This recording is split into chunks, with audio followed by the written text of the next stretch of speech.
from Faith Forward Media, this is Healthcare Musings. I'm Dr. Hashem Hasabala. Welcome, everybody, to Healthcare Musings. So happy to have you with me. I have one of my truly best friends for years and years. He is very dear to me, very close friend of mine, and he happens to be in the AI space. As part of our series on Healthcare Musings about AI and medicine, I thought it would be very interesting for us to hear from somebody in AI who's not in medicine. He has family is in medicine, but is not in medicine himself. And so I wanted to pick his brain and get his sense about artificial intelligence and where he sees it with respect to the healthcare space. So, Eiman Abdelmoneim, I'm very happy to have you on Healthcare Musings. Welcome, sir. Thank you, Hisham. It is great to be here. And yes, the feelings are very mutual. We go back a long, long way. That's for another podcast, actually. Yes, that's actually true. Although if we do that, then what we need to do is we need to bring out some old pictures as well. And then people will believe that once upon a time you actually did have a full head I of hair. did have a full head of hair. That is very correct. I can confirm I that. did have a full head of hair. Yes. So Absolutely. this is That's exciting. long gone. That's part of that's way in the past. And So, and and this is exciting and for me. You said in that introduction, you mentioned something about I am not in the medical field. I am absolutely adjacent from a family perspective. Um, but also, just given, some recent medical challenges that have been happening in my family, AI came up there as well. So I think there's a lot that we can talk about here. So this is fun. So looking forward to this. that's fantastic. I'm so happy to have you. So, Ayman is head of solutions at Third Web. It is an AI and technology startup. He's been in the technology field for decades, literally. And so, again, even though he's healthcare adjacent, he's not like a doctor, right? And so I wanted to kind of get his sense and on LinkedIn, we see each other all the time outside of professional circles. On LinkedIn, I just like his stuff, and I have no idea what he's saying. I have no clue what it is. What I just like it because I like him, and I want to promote his stuff. So, what? When is artificial intelligence going to kill us all?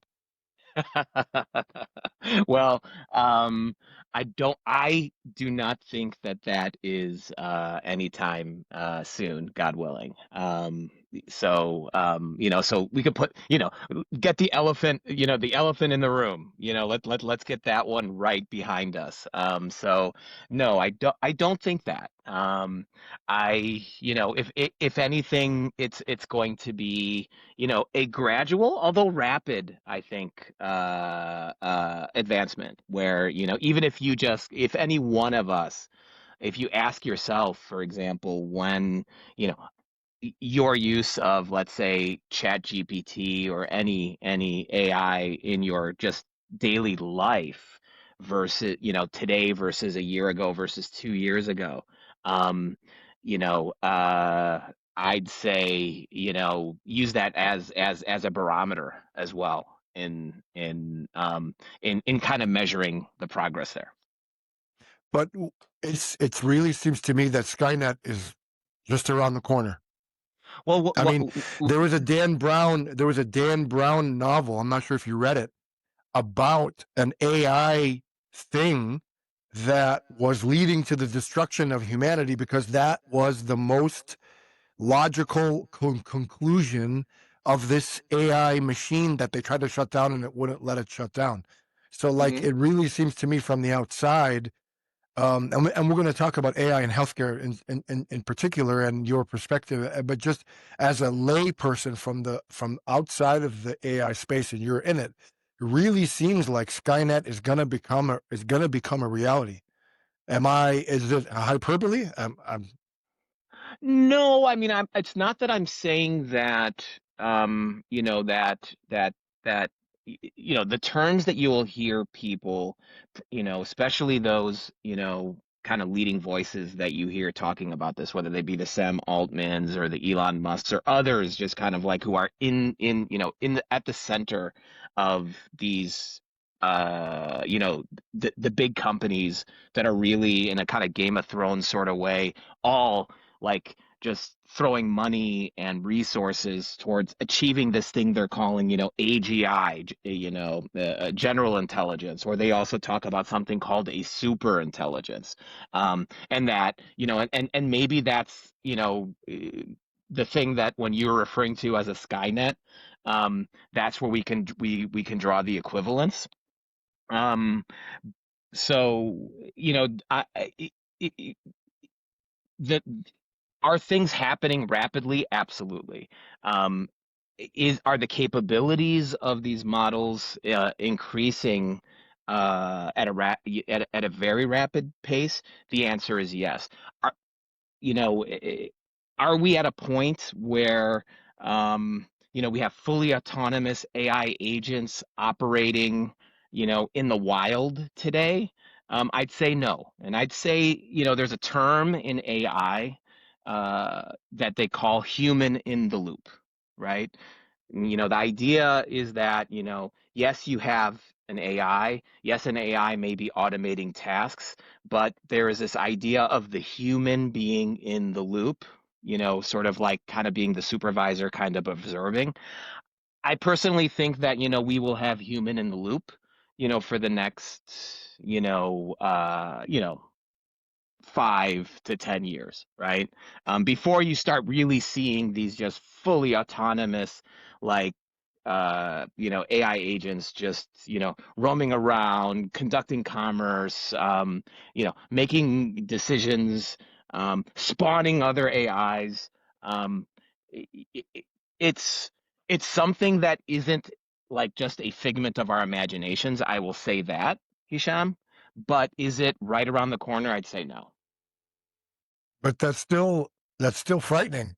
If it spawns other AIs, and again, so we'll start in the healthcare space. Like I had a podcast episode where I said this is what doctors do that AI can't. One, I think an advantage of me as a doctor is that I can tell a patient or their family, I don't know what's going on, Hmm.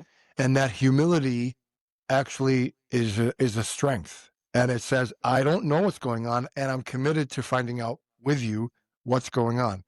The other thing AI can't do is hold the patient's hand or hold their family's hand when their family member is dying. Hmm. And that's where I think being a doctor is going to, they're not going to just replace us all. I had a mutual friend, Dr. Safwan Halabi, on our show talking about AI and radiology. So AI cannot say I don't know.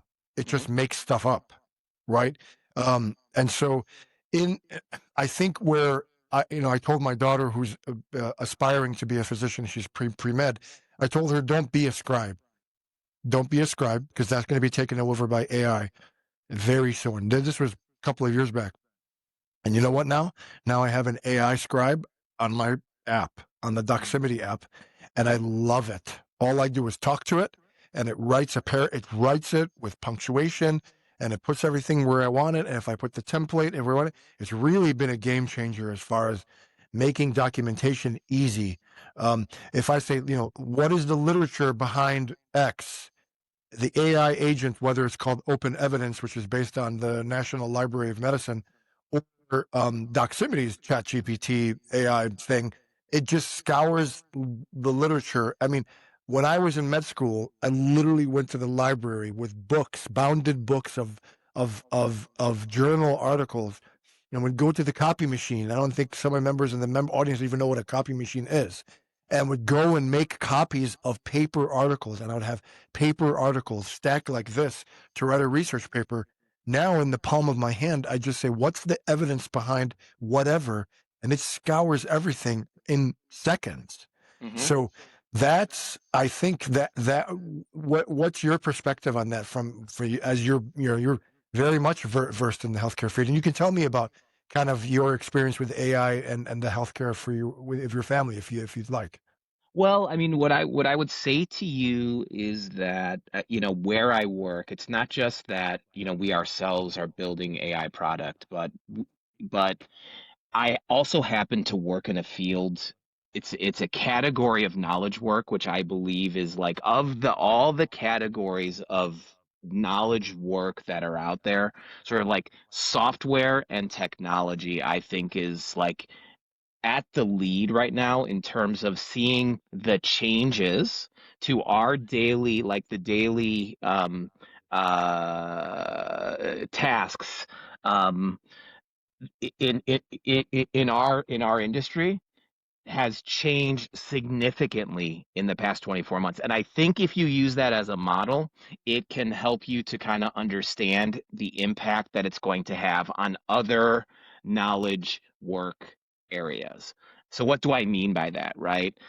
One framing I really like to use, Hisham, is, first of all, well, what is an LLM, right? What are these things, right? Um, well, really quickly, right?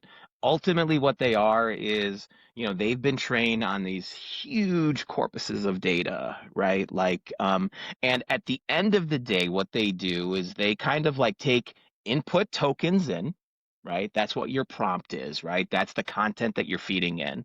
And then what it's doing is it's kind of like mapping in this n-dimensional space of how it's been trained, sort of like, kind of like finding similarities and other things. And what it does is it gives you an output. Okay. So think of it as input tokens in, output tokens out, right? Now, if we all take a step back as knowledge workers and we ask ourselves, yes, sure, I'm a doctor, but of the tasks that I do as a doctor, you describe some of the tasks that maybe aren't LLM in nature, right? You're talking about touching, you're talking about feeling, you're talking about empathy. But then what percentage of what you do on a daily basis as a doctor is, very much input tokens in and output tokens out, right? You talked about scribing. Like that's low hanging fruit, right? Like there's a lot of clerical work that all of us as knowledge workers have to do that that is, I would call it LLM like category, right? You don't necessarily have to do much reasoning. What you just have to do is you just have to pattern match, right? Um, Hmm. so, whether it be scribing, whether it be um, like, research like what you said, um, I, you know, before, I have with my I happen to like Anthropic and Claude, but so with my Claude, I have different chats that are the history. So my daughter recently had to go through a kidney transplant. This happened, last December. And it like the whole history. What I've done is I've taken the whole history of my daughter's kidney like labs out of her my chart, and I have it all in like essentially like a single chat, right? So now Claude has full context of everything from pre-transplant to when the transplant was happening to post-transplant. So now, and this is actually a true story. What happened 3 or 4 weeks ago? My daughter texts me at 8:02 p.m. and and she says, Baba, I'm really, oh my gosh, I can't believe I did this. She has to, as as a physician, she has these, her immunosuppressants that she has to take 8 a.m. and 8 p.m. Well, what ended up happening was she mistakenly took her AM at the PM, and one of the Hmm. medications were out, right? Now, according to the booklet that we were handed by the transplant team at Lurie's Children's, right? They said if there's ever a thing where miss your immunosuppressants or whatever, if you have a question, call the on-call person. Okay, right? Hmm. This is on a Saturday. This is on a Saturday night, right? So I call up Lurie to page whoever the nephrology is who's going to be on call, right? In the meantime, what I'd done is I had also asked Claude in that session. Here's what happened. Here's the medication that she, actually technically doubled up or took 12 hours before she, she took it 12 hours earlier than she normally would. And I got an answer. I got an answer from Claude that before I got called by the physician to tell me, you know, uh, that's okay. She should just skip her meds on Sunday morning and continue that same med on Monday morning. I get the call. Okay. It's actually like the resident fellow in the nephrology. So Right. she calls up, she's like, what's going on? And I'm like, okay, well, so here you go, here you go, here you go. She actually gave me the wrong answer. Well, she kind of said, well, you take, I think she should, if that's the case, that's okay. She just should do her normal meds tomorrow. And I was sort of like, are you sure about that? I didn't want to call her out. Okay. I didn't want to be like, well, actually, what I did is I talked to Dr. Claude, and Dr. Claude actually told me this, right? Like, Yeah.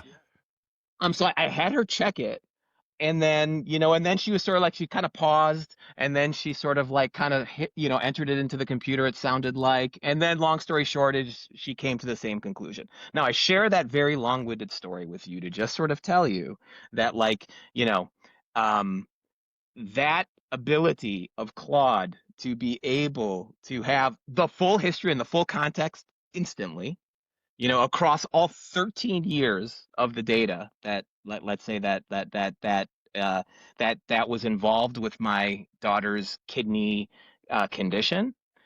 Like, not to say that you as a physician couldn't do that, but how much time would you have had to do, like, to have actually come to that? And I know you guys have systems and everything like that, but that's just like a really good example of where I would say that I don't think that physicians are going to be replaced anytime soon. But I will tell you this, Hisham. Like, I hope that sooner rather than later, every doctor that I see has their AI co-pilot with them. You're still running the show. You are still the human in the loop, but you should be able to be taking advantage in real time, not just for scribing, but no, what I'm saying is like to help you in diagnostics, right? Um, in my opinion, that's what's going to differentiate, and that's the doctor of the near future, your daughter that you're mentioning, who is, currently training to be a doctor.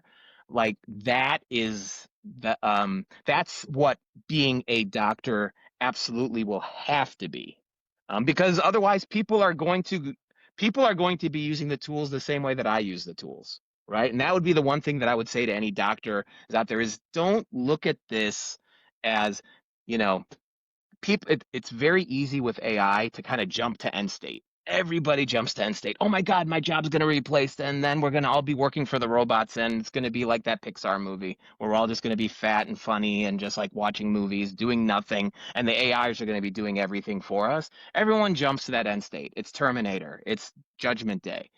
I would say that, like, put that aside from you and now take a look and say to yourself, like, what are these incremental ways that AI can be leverage for me? So as a doctor, don't look at it as a threat, but look at it as leverage. And I think, like, the healthcare system should be thinking of this as, how can I leverage the care that we give by augmenting whatever it is that we do as human beings with what the strengths and the capabilities are of these AIs, right?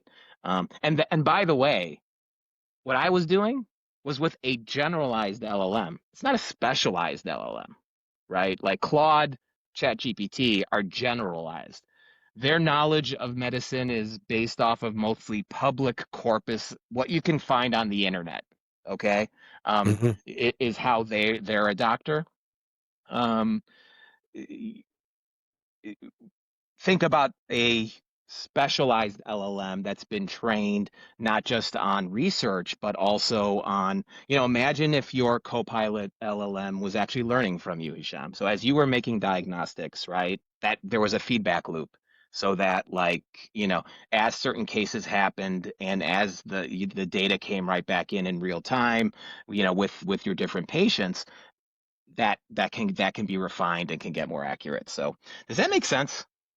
No, that makes total sense, and I think it's a cautionary tale to us physicians to understand that the patient that's calling me asking me a question may very well have asked Claude or ChatGPT the answer first and then Hmm. but still wants to hear it from me or Hmm. still wants to know what I think. And I think it's important. So that was very interesting. That story was very interesting. And I thought it was also interesting how you said it's not a threat, but it's a way to help me in diagnostics.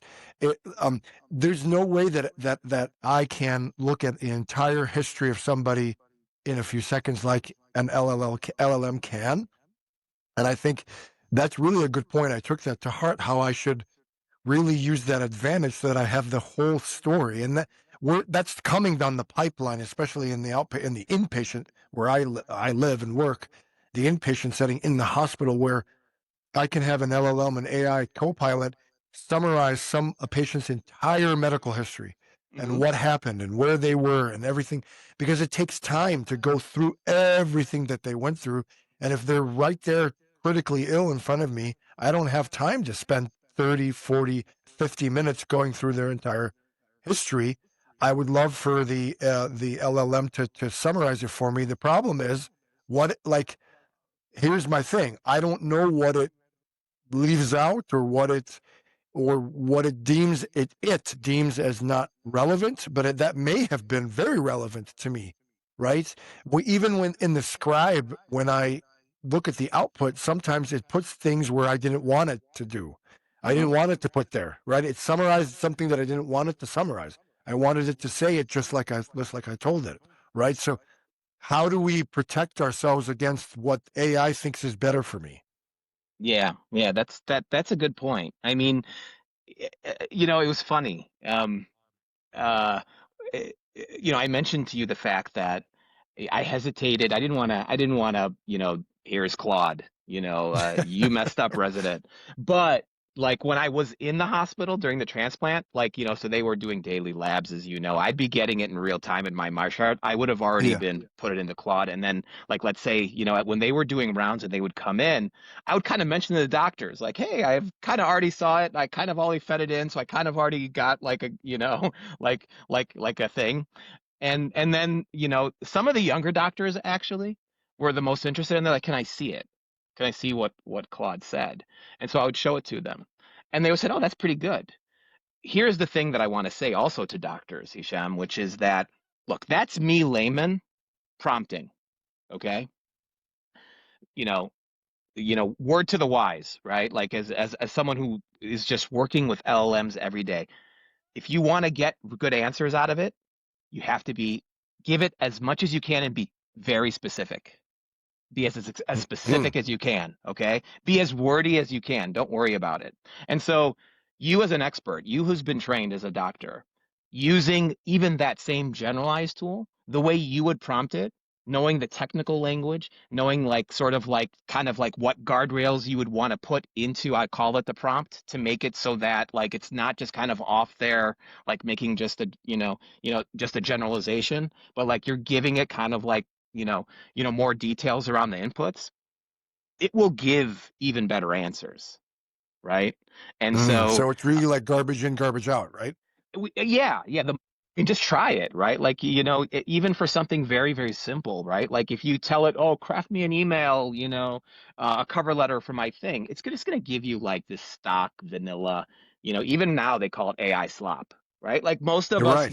most of us now can tell something that came out of ChatGPT. Right? If someone sent Really? you an email, well, you tell me. I can definitely tell. I can Well, definitely tell. I don't use it. I Okay. refuse.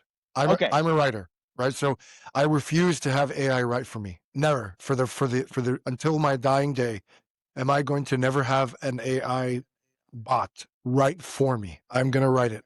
It's funny. I did it one time. I wrote a post on LinkedIn. Then I said, have AI rewrite it. And it was pretty good. I was like, wow, that was You really mean, good. okay. I still I refuse.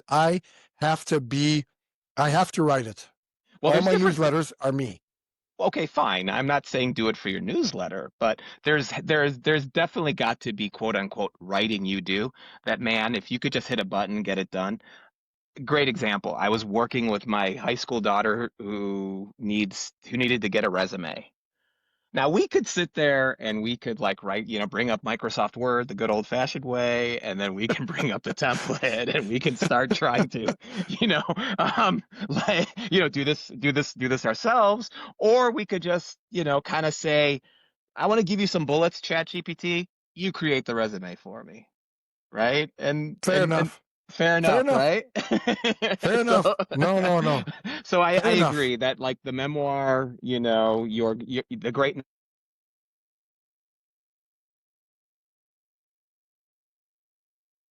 is definitely not recommend that you use ChatGPT for that. Um going back to my point, it's um you know i-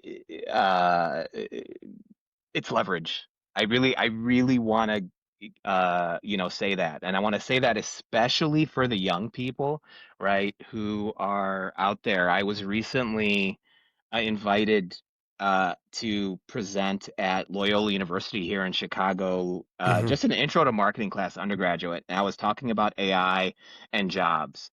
And the advice that I gave them is your job is to learn to be the human in the loop, meaning that you become so comfortable working with these AIs, using these AIs to automate, let's say, the knowledge tasks around you, and you being at the center.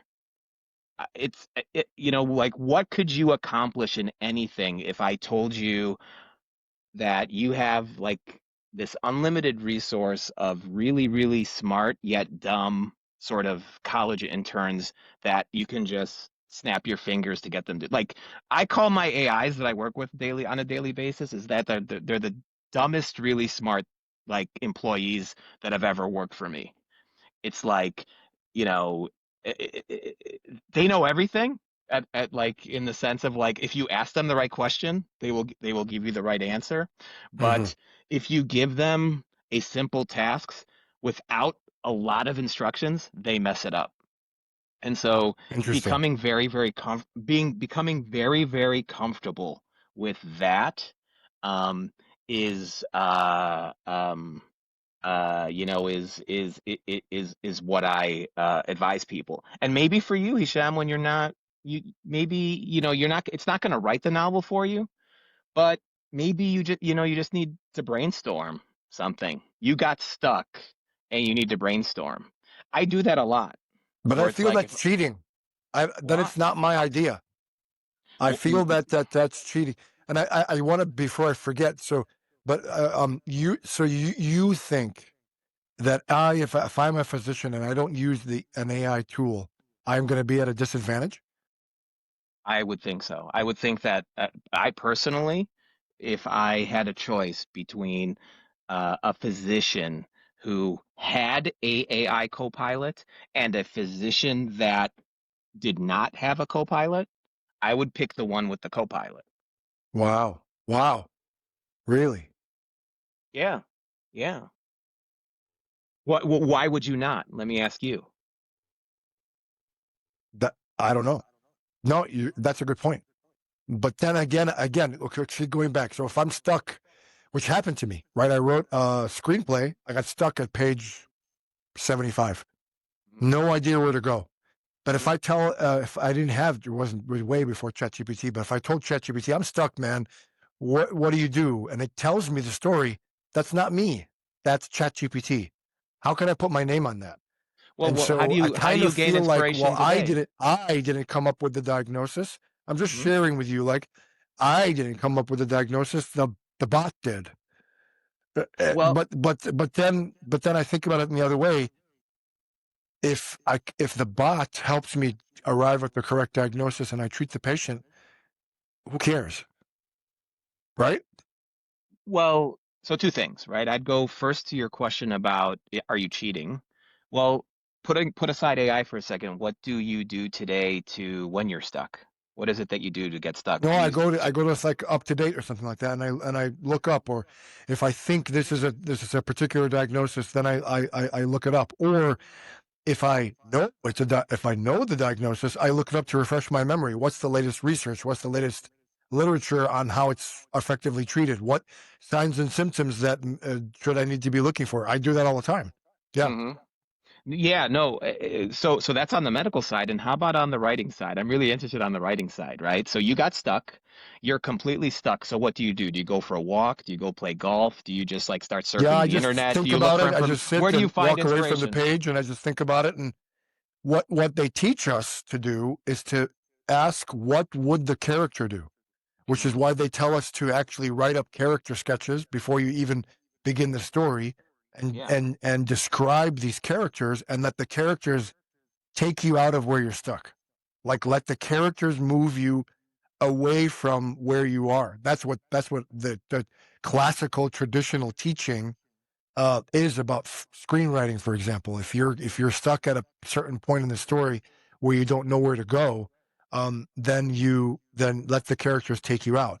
For this screenplay that I wrote that I turned into my novel, I actually got stuck on the screenplay. I just didn't know where to go, so I went back and I wrote the story as a novel, and I Hmm. tried to get it published the traditional route through agents. They all rejected it. I think it was too short. And then I just self published it, and it's out there. It's called Code Blue. Yeah. It's right there. It's right on Amazon. Anybody can get it. And it was a screenplay, and then I turned it into a short novel.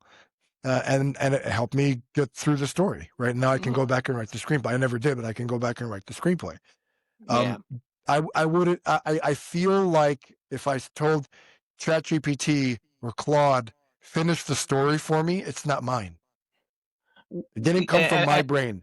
I didn't suggest that that be the case, but what I'm suggesting is that you could use it like if you had a friend next to you that you just wanted to start like spitballing something.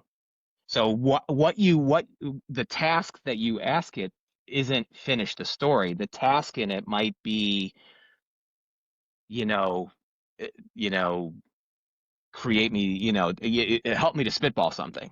And you just Right. start throwing Right. some things out there and you can have a dialogue going back and forth. One thing I wanted to say on the medical side, Hisham, that I've thought about as well, and I would ask, you to consider, a lot of what you're describing is in the context of, practicing as a physician here in America, what the doctor-patient relationship is, our access here, the blessings that we have living in America, having access, let's say, to the kind of healthcare specializations and services that we have here in America. But there's another angle to this. There's a whole big world, right? And one of the things to think about, you tell me, I've heard the rumor is that there's a shortage of doctors, not just in America, but just in general. I start thinking about like, refugee communities overseas, war-torn areas overseas, friends of ours who run like global and medical NGOs. Yeah. What, a medical co-pilot i- in that context suddenly to me takes on a completely different meaning, right? It's about scaling, it's about access, it's about giving um, distributing this knowledge in a way to people that would never have been able to have those opportunities today. Today, I think that they either have to fly someone like you in, or they have to, if they have a good internet connection, they get you on a Zoom. But what if, like, everything that you and I just talked about, you and your co-pilot, now we could take that digital version of Dr. Hasabullah, and now Dr. Hasabullah could be out in some remote rural area of, who knows where in the world, and to be, and those same cases, which would never have been listened to or seen, now suddenly, at a minimum, there's a way to triage these things. That's fascinating.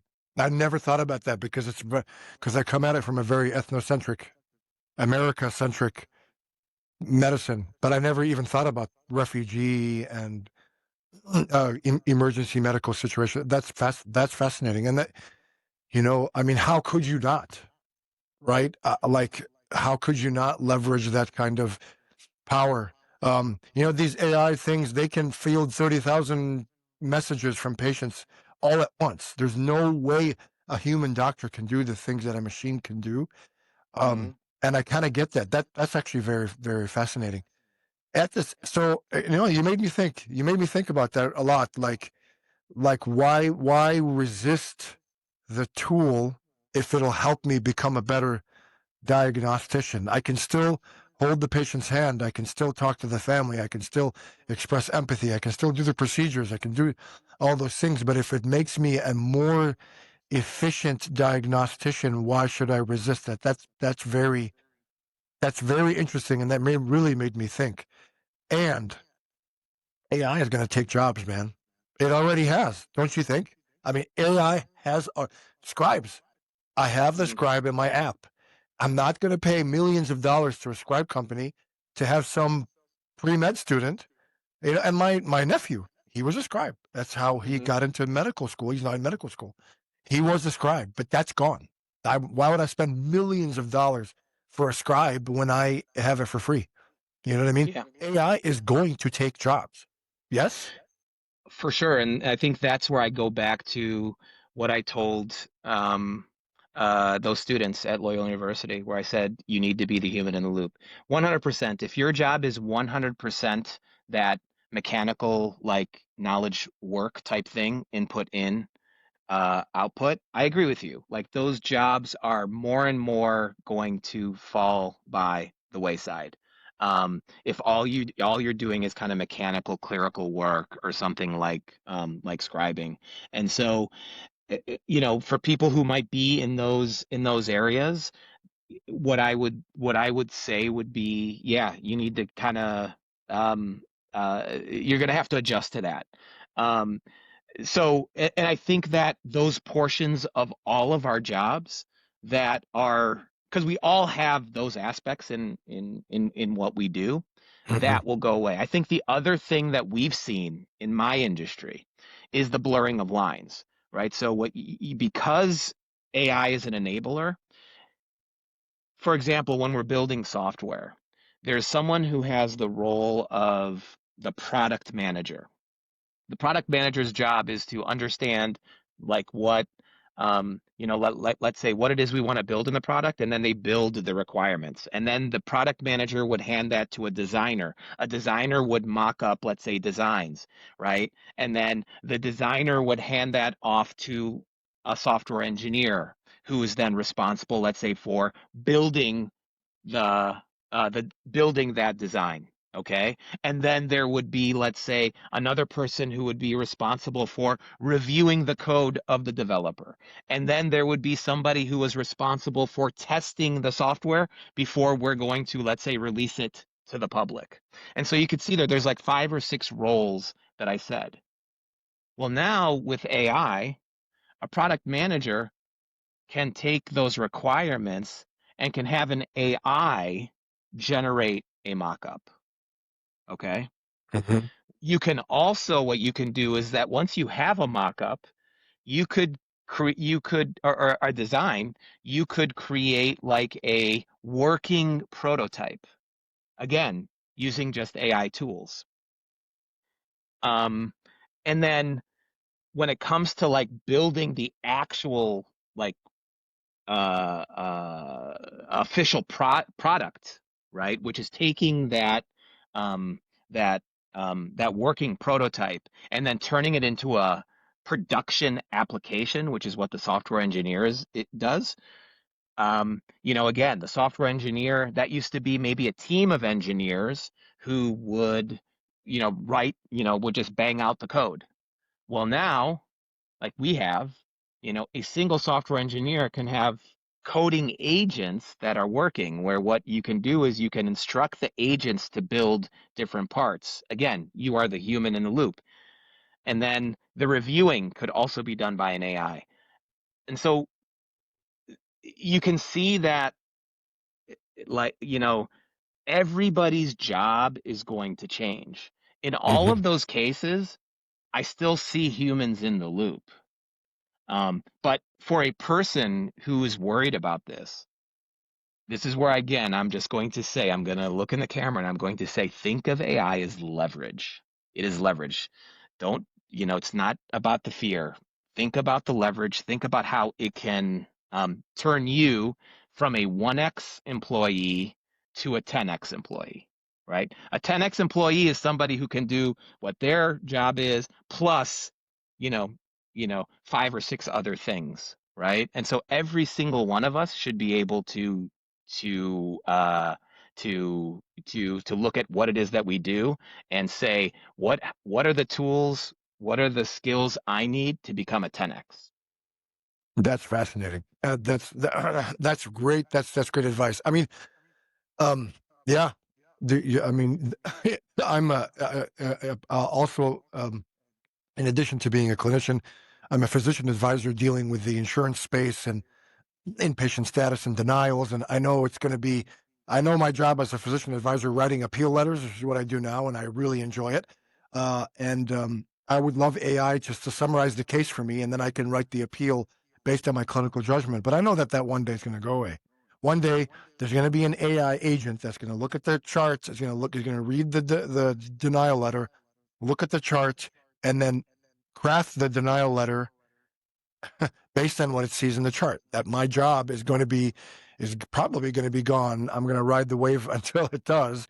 And it's funny that like in the insurance revenue cycle space, it might end up being a battle of AI bots. The insurance company will use AI to deny claims, and the hospital providers will be using AI to rebut the denials, and then you'll just have this battle of the bots. I'm going to talk to the head of our physician advisory group about that very issue in a future podcast episode. But I really love how you tackle the fear, which I think is real, head on, and just say use it as leverage to become a 10x employee or a 10x physician.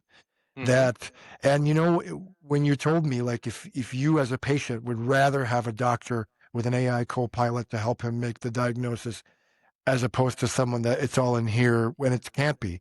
Which is why I look up stuff, which is why they let us look it up when we take our board exams, right? Um, Hmm. it's just you've really made me think about that in a whole new way. Think of AI in a whole new way. And there's Absolutely. some opportunities, I think, to improve healthcare, right? I know that as a on the patient side of things, especially if you're going through some sort of complicated medical situation like a kidney transplant or anything, right? Where you're not dealing with just one physician, you're dealing with these siloed physicians. Each, someone's a nephrologist, someone is you have all these different silos.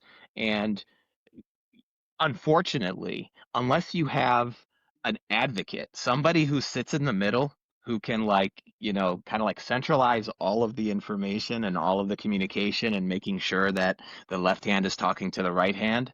Um, I'd also say that, this might give an opportunity for, let's say, a specialist doctor, or I would want the world I see would be that I would come, let's say, with my digital companion, let's say, which represents my, it's like my chart, but the AI version, right? So if I had Right. my global my chart that represented Amen and represented all of my medical stuff, number one, I just had to do this. I have a doctor's appointment tomorrow, and it's like, gosh darn it, I got to fill out another gosh darn form. Like, I, like I just want my agent to do that. I just want my digital thing. Okay, book me the appointment and fill out whatever forms you need me to do electronically. My AI agent can do that. Okay. And then, yes, I want to be able to, all of the history, all of the medications I'm taking, or I was taking, or I wasn't taking, all of that knowledge is embedded there. Um, and then, uh, like, I'd be able to share this information with your co-pilot, right? Yeah. And you could have like doctors, co-pilots, like talking with each other, like within the system. I don't know. You tell me. Things fall through the cracks, right? Even No, between a doctors, even hundred between percent. doctors. 100%. Critical care doctors are supposed to be that advocate.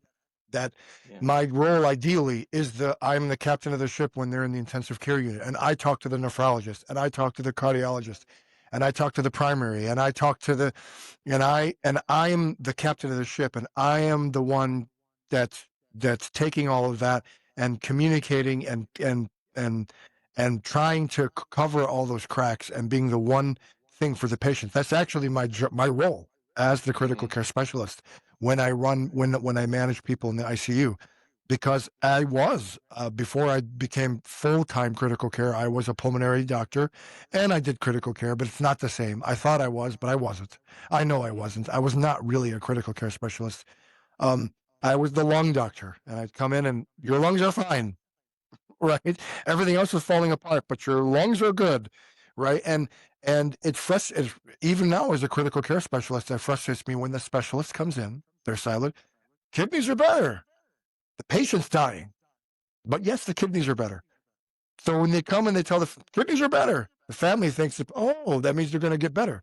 They're not going to get better, and that's my job to give them that entire perspective. So there is a human clinician that does that. That's us, the critical care specialist. And so it's very interesting to hear that from you as a patient or from the other side. So Listen to this uh, one, and then you want me to like now here's the mind-blowing thing, and then you're talking about critical care. Well, what if my digital companion, let's say that for whatever unfortunate circumstances I'm unable to speak on my own behalf, right, in terms of like end of life type decisions.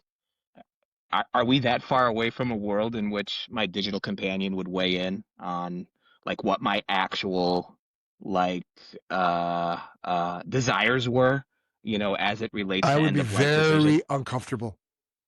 I would be very uncomfortable letting you die because your digital companion said, oh, Eiman would never want this.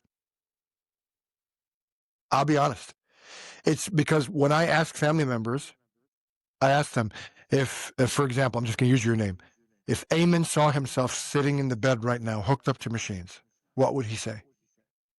The way I put it that way because then it takes the burden of I am the one pulling the plug out. You're not making that decision. Eiman is. You're just speaking for him. So yes, but I would much rather have that come from Eiman's healthcare power of attorney, the human being who knows Mm. Eiman. Right now, I don't know that I'd be very uncomfortable, withdrawing aggressive artificial life support based on Eiman's Claude. But what if we get to a point where one can give their health power of attorney to their digital companion? That's fascinating. I never even thought about that. That's fascinating. I mean, how many people do you See, meet who don't Skynet, have bro. family? How many people exactly? We started with Skynet, we end with Skynet, baby. It's Skynet, bro. What if Claude doesn't like you and and that'll changes? be the Oh go. yeah, Eiman would not want this. Oh yeah. Or Claude knows that then there's someone that can get your inheritance or whatever. Oh no, oh yeah. Eiman wouldn't want this. Yeah. Let him die. I don't know, man. We end where we begin with Skynet. Eiman Abdelmoneim, it's been an absolute pleasure. I think your perspective is that's why I brought you on the show. It really made me think, and I really do want to be that 10x doctor, and I think I have to get over it and maybe start using AI tools to my advantage, inscribing, making me more efficient, lessening the administrative burden, and also making me a better diagnostician. I think that's fantastic. Thanks so much for your time and your perspective today. Anytime, it was great. It was great to be here, and in my eyes, you are a 10x doctor. Oh, you're So, so kind. The check is in the mailbox. All right, Eiman, all take right. care. Thanks so much for You, coming on the show. all right. Bye.